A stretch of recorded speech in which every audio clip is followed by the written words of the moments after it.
Greetings, peace be with you. In this video, I'm going to be sharing with you the truth about the law of attraction.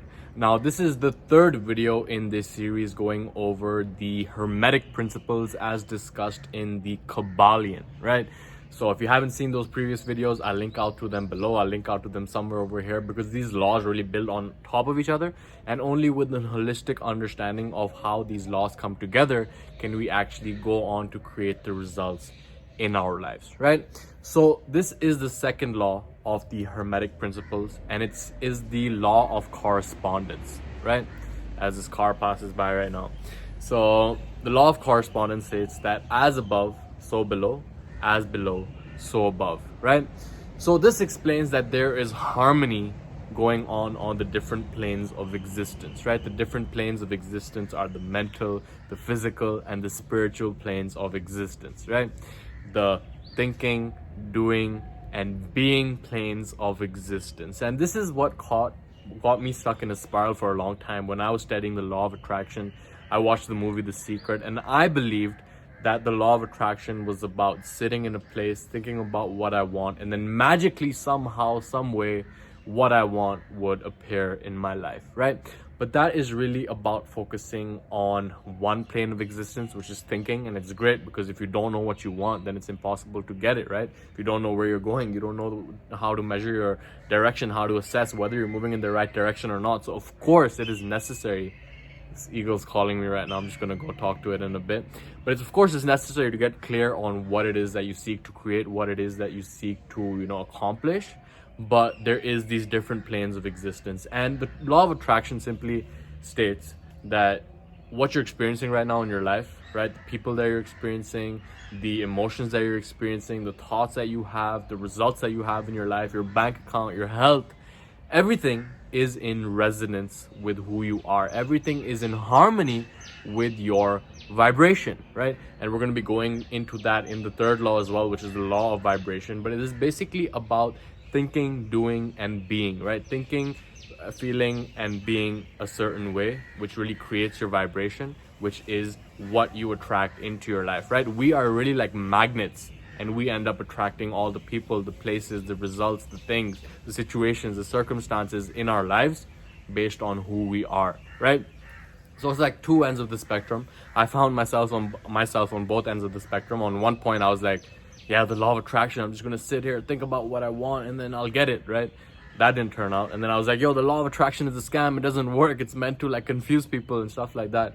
And of course that's not true as well, because whether you believe in it or not, right, it's just a matter of understanding that you are attracting what you are, right? You are attracting who you are. You don't get in life what you want, you get in life who you are. And that is really about understanding that there is a harmony going on the different planes of existence. And when there is a lack of harmony, right, when you think one thing, you do another thing, and you feel another way, that is when you get inconsistent results in your life. But once you bring these three aspects of who you are into harmony, right, when your thinking, doing, and feeling are in alignment, that is when you begin to create results in your life that are consistent and predictable, right? Because I used to experience results here. I'm like, okay, maybe I have this stuff figured out, and then those results would go back because I didn't change who I was at my core. I didn't change who I was at the deep identity level, right? So there's a common conception, it's like thinking, doing, and being, right? So a lot of times it's like with the law of attraction, okay, I'm just gonna think about it and I'll be all good. And that doesn't work, right? Then on the other side, it's like law of attraction is bullshit. You just have to do, you just have to grind, you just have to hustle. You go at it, nose to the grindstone, you do it, but eventually that's not sustainable over the long term either.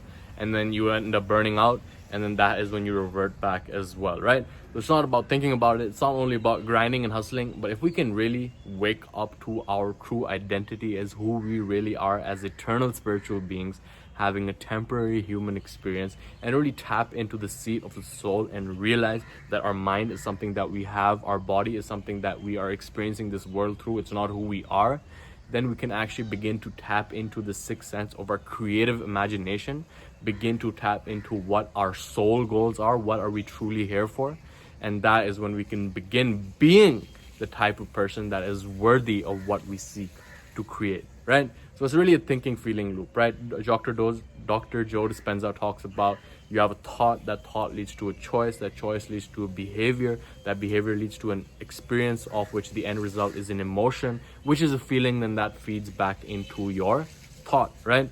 So your thinking, how you think and how you feel creates your state of being, which is also your personality, and your personality creates your personal reality, right? So it's really about understanding that who you are is what you get in life, right? What you attract in your life. And as you begin to change who you are at a deep identity level, and you become the type of person that is worthy of what you seek to create, only then will the law of attraction begin working for you, right? Because it's working one way or another, but whether it's working for you or whether it's working against you, that is up to who you are, right? Whether your thoughts, your behaviors, and how you feel is in alignment with what it is that you seek to create, right? So that is the second law of Hermetic philosophy, right? The law of correspondence. As above, so below. As below, so above, right? So once we can actually begin bringing these different planes into harmony, right? Thinking, doing, and feeling, right? Who we are, how we are being, right? Because the feeling creates your being. Actually, the being is encapsulated by how you think and how you feel, right?